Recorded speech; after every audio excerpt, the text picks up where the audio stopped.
Hi there. How are you? I hope you're good because today we're going on a little journey away from this home of yours, this planet. I am a cosmic being that will turn off gravity, but only for you. The planet, everybody on it, will remain grounded, gravitationally pulled, except you. You will not be pulled to the planets. So, today I will start with just putting you inside of a protective sphere. You will have enough air to breathe for the duration of our journey. You will be protected from all sorts of cosmic radiation, all sorts of meteorites that might be flying around, aliens, if we happen upon any. I guess I might be an alien, so I guess that didn't work. Yes. So I'm just forcing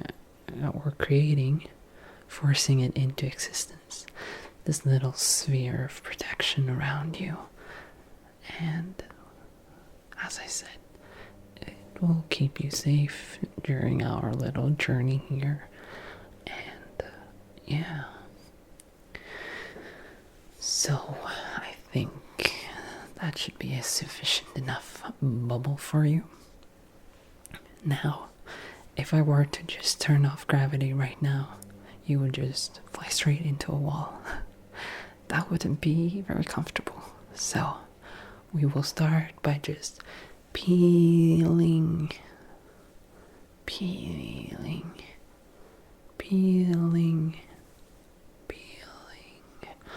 off all the walls on your house, on your room, your home, whatever you call it. So we'll just tear down this wall here. We'll tear down this wall over here. We'll push the wall behind you, and we'll push the wall behind me. Of course, here comes this roof. It's falling down, so I'm just gonna put it to the side. Now, there's nothing around you except the planet, but there's no walls. So, as I turn off gravity, you will start to, this is the planet, this is you. You will start to just drift off as the planet flies away. As the sun flies away, the moon flies away, the entire galaxy, solar system, everything flies away. So, I hope you're ready.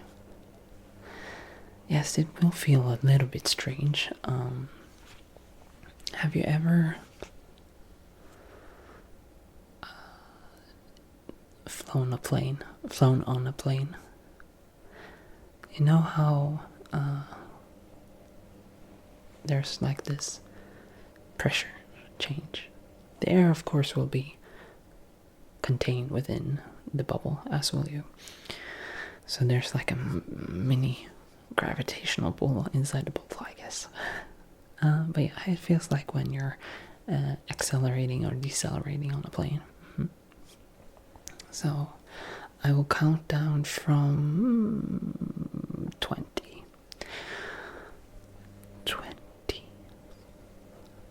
19, 18, 17, 16, 15, 14, 13, 12, 11, 10, 9, 8, 7, 6, 5, 4, 3, 2, 1. So, now you'll notice the ground leaving you behind. You'll notice the trees flying past you. Birds, animals, everything just flying away. The earth is becoming much, much smaller. If you look over there, much, much smaller. While you're moving in your own trajectory. The trajectory that you were moving in when, at the split second when I turned off gravity. While this earth is bound to the sun and it follows the sun's path, which itself is bound to the Milky Way galaxy, so the sun follows its path in the galaxy. But you are no longer bound to that. You fly in whichever direction you are going towards. So yeah, the earth is getting pretty small now. Can you see it? You barely can. It's been flying away at hundreds of thousands of kilometers a second, pulled by the sun, pulled by the galaxy. So it's all the way over there now, really tiny. We might see some other planets or stars are on our journey, but for the most part, space is just empty space, so there's not a lot to see. But if you've never looked up into a night sky without seeing all of the lamps all around you, you should finally be able to see what a proper night sky looks like, even if we're not on the planet anymore. You can see the Milky Way and stars. So many stars. Millions. Billions. Probably billions. I'm not sure about the amount. I am not always on this plane of existence, after all. Being a cosmic being with all of these odd powers. Maybe next time we can turn off the strong force or the weak force. Electromagnetic force would be pretty dull, I think. It would end pretty soon. Everything would just stop shining. So it will be pretty dark. It's nice of you to have this little light inside the bubble so you can see me at least. But yeah, when we're just floating here in non-gravitational state, you might even notice you becoming a little bit taller, because when you're on the planet, the gravity is always pulling you down, so it's sort of compressing your body. But then in space, you can sort of uncompress. So just by doing that, you grow a few centimeters or inches, if you're more interested in that kind of measuring. But yeah, fun fact, I guess. So when we get back to the planet, you'll be a little bit taller. Good for the short people in the world. Maybe not so good if you're tall. Unless you're tall and you want to be even taller. I guess that could work. Either way, there's not so much we can do about that. With time, you'll be compressed again. So given a week or two, you'll be back to your normal size, having lost those extra centimeters or inch. So enjoy it while it lasts. It's like built-in high heels. So yeah, we can just float here in space, thinking about nothing. Like, if gravity affects time, and higher gravity means the time comes slower, then as you enter into a black hole, does that mean that you never reach the center? Because at the center of the gravity, no, the black hole, the singularity, gravity is infinite, which means that time would be infinitely slow.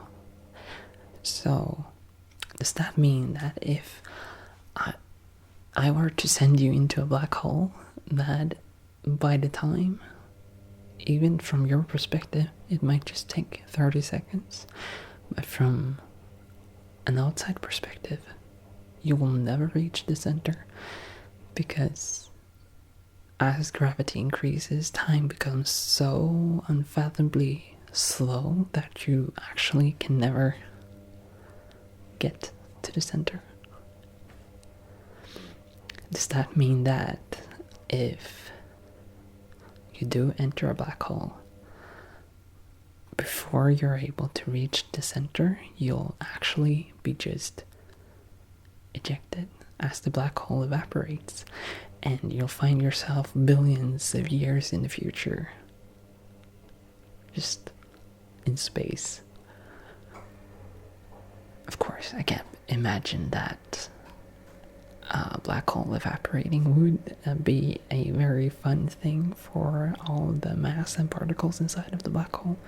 So you might just be fried by the radiation and heated plasma that's just ejected from the black hole. But it's a fun thought to think about. Yeah, time travel. One directional time travel, at least. So, not to mess with your mind too much, let's go back. I'll just teleport us back to the planet. Your planet, Earth, right? Yeah. I could have teleported you to maybe Venus, but I think it's quite hot this time of year. Yeah. Mars is pretty cold. Jupiter could be fun, but by the time you get to the surface, you're just compressed into a tiny little molecule, because it's so dense. But Earth seems fine. So let's go back to Earth. Let's just put you back into the gravity. So I'll just put you back into the gravity. I'm just gonna put you back into the gravity. Put you back into the gravity. Putting you back into the gravity. I'm putting you back into the gravity. Putting you back. Putting you back. Putting you back. Putting you back. Putting you back. Putting you back. Putting you back. Just putting you back. Putting you back. Putting you back. Putting you back into gravity. And we're back on Earth.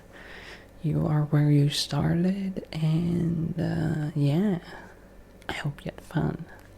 Don't think too much about the weird things that I said, okay?